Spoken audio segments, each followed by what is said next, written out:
જય સોમનાથ. જય જય સ્વામિનારાયણ. બધા એક મોટા અવાજથી આપણે બોલવાનું છે, જય સ્વામિનારાયણ. દર્શન માધ્યમિક, ઉચ્ચતર માધ્યમિક, પ્રાથમિક શાળાના દ્વિદશાબ્દી મહોત્સવ પ્રસંગે આજે આપણી વચ્ચે ઉપસ્થિત આપણા આમંત્રણને માન આપીને એકદમ વિશ્વમાં જેના વ્યસ્ત શેડ્યુલ છે એવા વિશ્વ વંદનીય અને વિશ્વના જે મહાન મોટિવેશનલ સ્પીકર છે અને જેની સાથે 4 કરોડ લોકો યુટ્યુબથી જોડાયેલા છે અને વિશ્વના 4000 નેતાઓ સાથે જેનો લાઈવ સંબંધ છે, બે યુનિવર્સિટીએ જેમને ડોક્ટર ઓફ લિટરેચરની પદવી આપેલી છે એવા મહાન પરમ પૂજ્ય સંત આપણી વચ્ચે ઉપસ્થિત છે. ત્યારે હૃદયથી ન્યૂ દર્શન શાળા પરિવાર વતી હું સ્વામીજીના ચરણોમાં નતમસ્તક થઈને એમનું હૃદયથી સ્વાગત કરું છું અને એકદમ ઋણી છું એમનો પણ કે વેરાવળમાં એક મુદ્દો એવો કે સ્વામીજીને તો અમે બધા બોલાવતા હતા, તો દર્શન સ્કૂલમાં સ્વામીજી કેમ પધાર્યા એટલે મારે સાહજિક રીતે મારી વાત થઈ ત્યારે મેં કીધું કે ભાઈ સબરીને રામ મળ્યા. રામાયણમાં આપણે સાંભળ્યું તો ખરા કે સબરીને રામ મળ્યા, પણ મને એની અનુભૂતિ પરમ પૂજ્ય જ્ઞાનવસા સ્વામીએ કરાવી.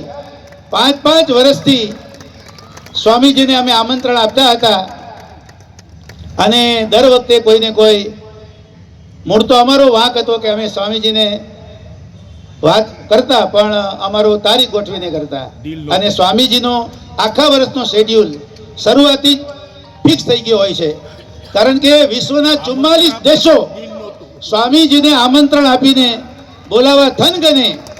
44 દેશો they are waiting. America, Canada, Australia, Europe, આ બધા દેશોમાં સ્વામીજી વિશ્વને સંબોધે છે.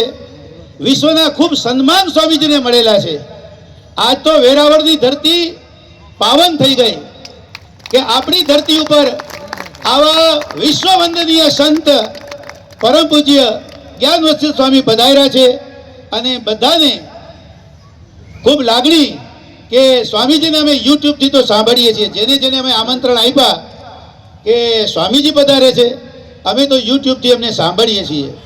કલેક્ટર સાહેબની વાત કરી પણ એ ચિંતન શિબિરને કારણે આવી નથી શક્યા.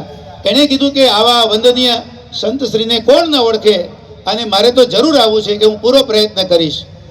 આવા ક્લાસ 1 અધિકારીઓ પણ જેમને નિયમિત સાંભળે છે અને જેનું જીવન પરિવર્તન થાય છે, સ્વામીજીના જે પ્રવચન હોય છે એનાથી લોકો પોતાના જીવનમાં માર્ગદર્શન મેળવે છે, પોતાના જીવનને બદલાવે છે, એટલે હકારાત્મક પરિવર્તન આવે છે.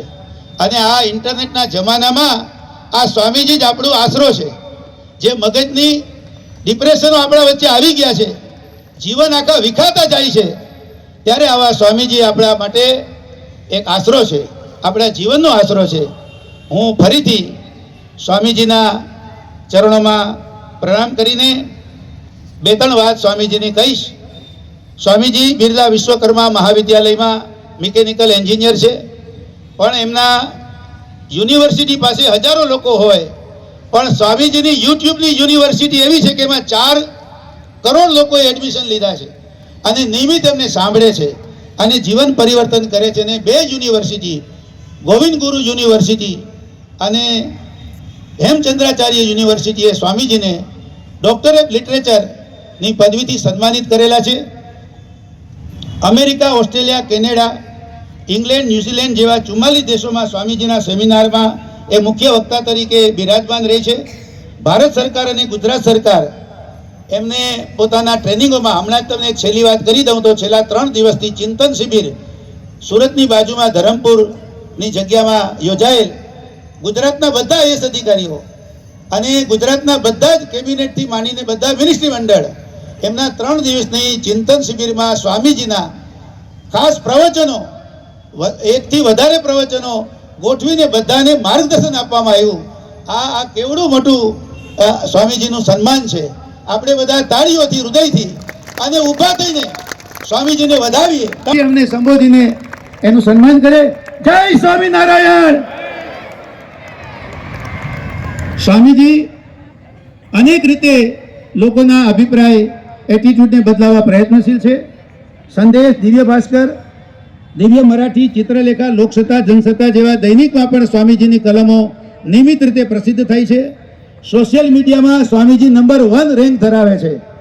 ઓલ ઓવર ઇન્ડિયા નહીં પણ વર્લ્ડમાં નંબર 1 રેન્કથી ફોલોઅર્સ ધરાવે છે. અને Surya Ratna saint of modern India a nation lifetime achievement award પણ સ્વામીજીને પ્રાપ્ત થયેલો છે. સ્વામીજી ભારતના આધ્યાત્મિક નેતા